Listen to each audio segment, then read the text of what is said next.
Oui, c'est bon. Désolé vraiment pour ce problème technique.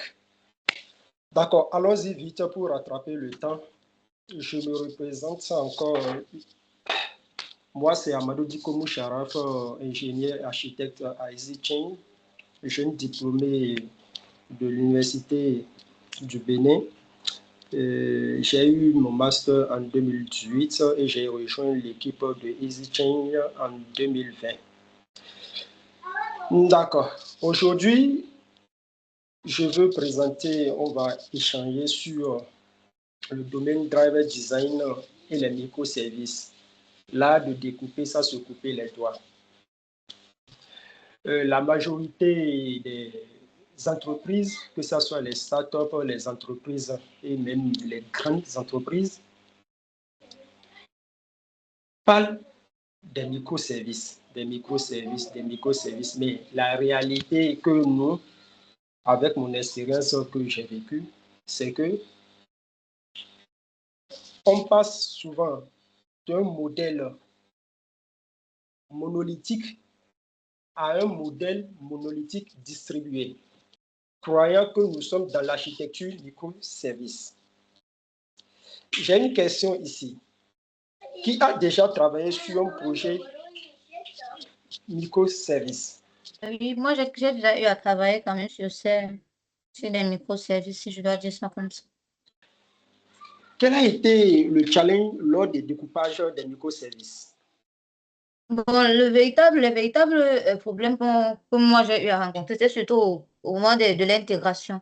Au moment de l'intégration, ça pouvait en fait prendre un code ici et adapter sur un environnement. Au moment où il faut déployer de l'autre côté, il y avait généralement des bugs, il y avait des incompatibilités. Du coup, on se retrouvait à gérer les compatibilités et tout. Merci beaucoup, merci beaucoup. Et j'espère que la majorité des développeurs ou bien des équipes qui ont travaillé dans les systèmes microservices, on a toujours quasiment les mêmes problèmes. Parce qu'au début, on avait une application monolithique, une grosse application qui marchait. On veut migrer vers l'architecture microservice. On commence par découper. Les développeurs se réunissent sans écouter les métiers, c'est-à-dire quoi? Ceux qui ne sont même pas nos informaticiens, c'est ceux qui sont des utilisateurs finaux du service. On ne les écoute pas. C'est là intervient le domaine driver design. C'est quoi le domaine driver design? Les fondamentaux du domaine driver design, c'est faire une approche de conception logicielle centrée sur le domaine métier. C'est-à-dire quoi? Nous, en tant que technique, en tant que IT, en tant que background du système, comment nous pouvons concevoir un système de telle sorte que si on invite celui du métier, genre celui qui ne connaît rien, peut-être le comptable, le commercial, en lisant notre code, il comprend que ce qu'il dit dans son domaine, en réalité, c'est ça qui a été transcrit du côté technique. Comment faire de telle sorte que le métier et l'IT vont parler le même vocabulaire, le même langage. C'est très important. Si nous comprenons ça, si nous arrivons à mettre un accord, un point commun en parlant du même langage, je crois que le découpage du côté technique n'aura plus beaucoup de problèmes. Le banded contest, j'ai déjà brossé et tout. C'est que dans l'architecture microservice, le domaine driver design nous dit un banded contest est égal à un microservice. Ça, ce n'est plus discutable. Un banded contest est égal à un microservice. Si nous refusons actuellement de respecter ça, soit on aura deux problèmes. Faire des monolithiques distribués. Genre, c'est une application, c'est un microservice, mais en réalité, qui englobe un, voire deux à trois bundle contest, c'est-à-dire quoi? Qui gère à la fois le stock des produits, qui gère la commande. Déjà, ça fait deux bundle contest mélangés dans une même service.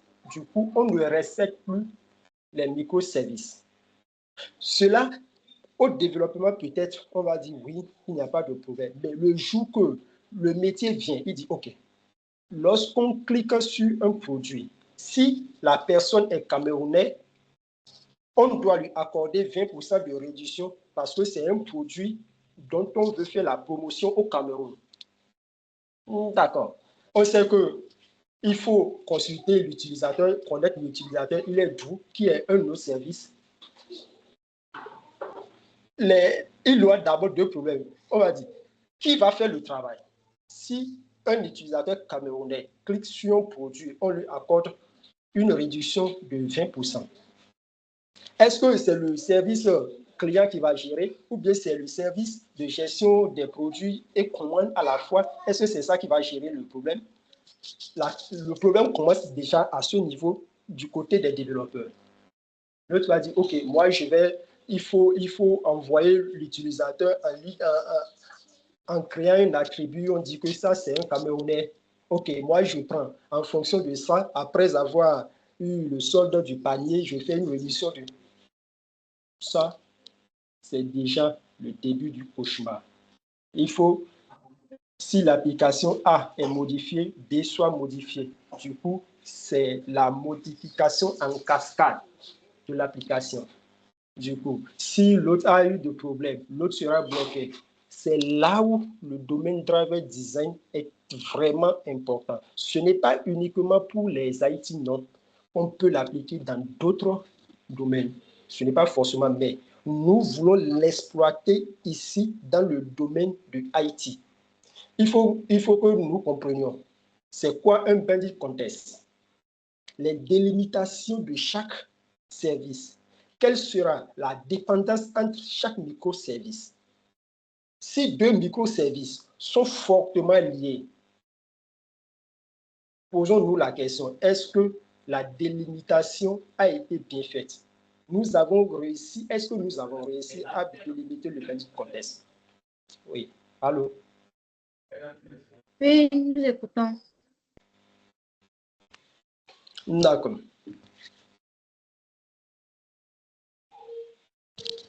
J'ai pris ici un exemple de relation entre des bandit contests. Comment faire les différences entre les contextes et les communications entre eux? Je prends ici l'exemple de catalogue, order contest, shipping contest, billing contest. Ici, nous avons une relation entre quatre banding contests. Catalogue, c'est-à-dire quoi? Le fournisseur, là où on va créer les produits et définir les prix. La relation entre ça et les autres banding contests. Ici, comment on appelle? Le order doit récupérer les produits qui ont été créés dans le catalogue contest. C'est-à-dire quoi? Le microservice catalogue, on crée les produits. Dans order, c'est là où on crée les ordres. Dans shipping, c'est-à-dire dans shipping, il y a aussi deux possibilités. Il y a deux possibilités. Soit on met en relation directe les deux, le order contest et le shipping contest directement, on peut réduire. Mais pour la simplification, je vais revenir pourquoi j'ai séparé le shipping contest et le order contest. Le building contest, lui, c'est pour le paiement. On voit déjà dans le schéma que chaque service résout un problème de façon unique. Il n'a pas besoin de l'autre microservice pour fonctionner. Le paiement, je peux faire le paiement, quoi qu'en soit, même si le service de order tombe. Si j'ai déjà le montant, je peux faire le paiement. C'est pour éviter que les relations soient fortes entre deux microservices. Cela va conduire à quel problème? Que nous voulons résoudre la scalabilité. Comment qu'on peut mettre à l'échelle de microservices ou bien un microservice et laisser les autres parce que la charge vient toujours de façon élevée sur ce microservice. Maintenant, si les deux sont liés, nous sommes obligés, on serait contraint à mettre les deux directement, ce qui n'est pas bon. Je vais aller directement ici. Partie 3 ici, c'est les microservices. Un bounded context est toujours égal à un microservice. Mais attention, pas de découpage systématique. Quelles sont les bonnes pratiques qu'on doit appliquer lors du développement de nos applications microservices? Faites de façon que chaque microservice doit faire de façon unique une seule chose. Même si ce n'est pas une seule chose, genre que la chose soit dans le même contexte. Calculer la réduction, le prix et qu'on sort toujours, on peut dire oui, ça fait partie de la commande.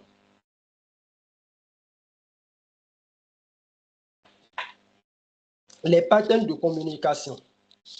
Quels sont les patterns de communication? Souvent, on a aussi un autre problème si on a plusieurs microservices. Comment ça peut communiquer? Mais ça, c'est un point que je voulais aborder de façon personnelle. Comment faire communiquer plusieurs microservices? D'habitude, on passe par le HTTP, la communication HTTP, ou si j'ai un microservice qui tourne sur le port 480 et que l'autre tourne sur le port 481, je lance une requête HTTP pour accéder à ces ressources. Mais il y a d'autres possibilités de faire ces appels en mettant par exemple le Event Driven Architecture, utilisation de Kafka, RabbitMQ, Redis. Il y a aussi d'autres patterns qui sont très importants, le CQRS. Mais personnellement, moi, dans mes projets, je prends souvent le Event Driven Architecture, c'est-à-dire utiliser Kafka, RabbitMQ pour faire la communication inter-service. Cas pratique de refactoring d'un monolithique. Situation initiale, plateforme de location de voitures, monolithique de 200 lignes.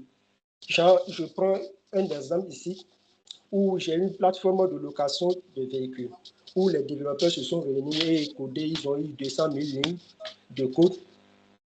Le problème identifié,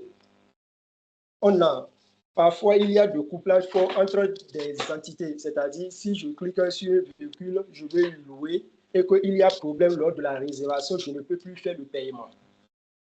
Du coup, si on appelle celui qui a travaillé, allô? Oui, nous écoutons. Oui, si je... Oui, ok. Ok, on appelle l'équipe de... ou bien la personne qui a travaillé sur la fonction de réservation. Si la personne n'est pas disponible, tout s'arrête. Du coup, le code dépend de celui qui l'a écrit. À son absence, il y a problème. Du coup, qu'est-ce qu'on doit faire pour migrer ce logiciel vers un modèle microservice? Qu'est-ce qu'on doit faire? Déjà, on doit se réunir, les événements de storming, les séances pour dire, OK, en tant que métier, voici, on a déjà un logiciel qui fait ceci, qui permet de faire la location. OK, on veut découper pour avoir le même logiciel, mais avec des petits logiciels ensemble. On veut casser le grand logiciel et faire ça en des petits logiciels qui vont communiquer pour donner le même résultat que le logiciel qu'on avait il y a 2 ans. Qu'est-ce qu'on doit faire? C'est lors de cette séance qu'on doit discuter, parler du même langage, comprendre comment effectivement dans le monde réel, comment la location d'un véhicule se fait. Ça veut dire quoi? Dans le monde réel, si de façon physique, je me déplace pour aller louer le véhicule de monsieur K, je me déplace, je dis, OK, j'ai besoin de ces 4x4 ou bien de ce Toyota. OK, l'heure, c'est à combien exactement? Du coup, si le métier explique et l'IT écoute et pose des questions, le métier explique, l'IT écoute et pose des questions jusqu'à avoir un même langage que désormais l'IT va transcrire en son langage de IT. Et simplement, nous sommes en train de pratiquer le domaine driven design dans lequel le métier et l'IT parlent le même langage.